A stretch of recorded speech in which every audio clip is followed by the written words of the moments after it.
పల్లిలో అధికారులు ఓట్ల లెక్కింపును నిలిపివేశారు. కర్నూలు జిల్లాలో కాంగ్రెస్ తెలుగుదేశం పార్టీ వైకాపా మద్దతుదారుల మధ్య ముక్కోణపు పోటీ నెలకొంది. ఓట్ల లెక్కింపు సందర్భంగా ఎమ్మిగనూరు మండలం పెసలదిన్నెలో ఉద్రిక్త పరిస్థితి నెలకొంది. తమపై అనవసరంగా చేయి చేసుకున్నాడంటూ గ్రామస్తులు దాడి చేయడంతో కానిస్టేబుల్ స్పృహ తప్పి పడిపోయాడు. ఆలూరు నియోజకవర్గంలోని ఆస్పరి మండలం చిన్నహోతూరులో వైకాపా అభ్యర్థులు రిగ్గింగ్ కు పాల్పడుతున్నారని తెలుగుదేశం పార్టీ వర్గీయులు ఆరోపించడంతో పరిస్థితి ఉద్రిక్తంగా మారింది. పోలీసులు లాఠీచార్జ్ చేసి పరిస్థితిని అదుపులోకి తెచ్చారు. డీఎస్పీ అక్కడే ఉండి ఓట్ల లెక్కింపును పర్యవేక్షిస్తున్నారు. చిత్తూరు జిల్లాలోనూ కాంగ్రెస్ వైకాపాలు తొలి 2 స్థానాలు ఆక్రమించగా తెలుగుదేశం పార్టీ వర్గీయులు 3వ స్థానంలో కొనసాగుతున్నారు. కడప జిల్లాలో మాత్రం వైకాపా హవా కొనసాగుతోంది. ఆ పార్టీ 50కి పైగా పంచాయతీలను కైవసం చేసుకుని అగ్రస్థానం సాధించింది.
రాష్ట్ర వ్యాప్తంగా 3వ దశ 7,203 పంచాయతీలకు గాను కాంగ్రెస్ బలపరిచిన అభ్యర్థులు 786 పంచాయతీల్లో గెలుపొందారు.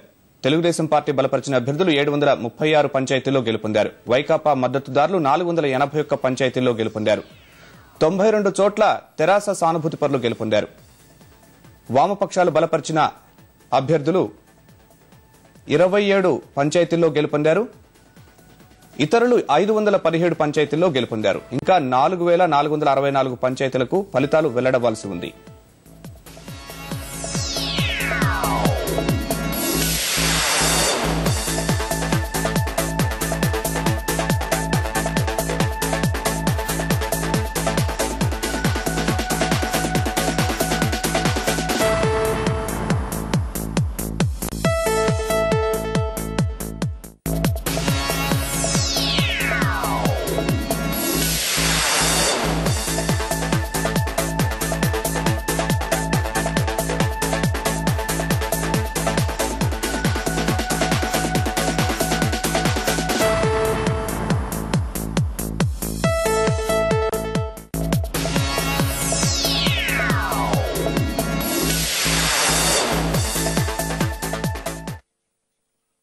ఇప్పుడు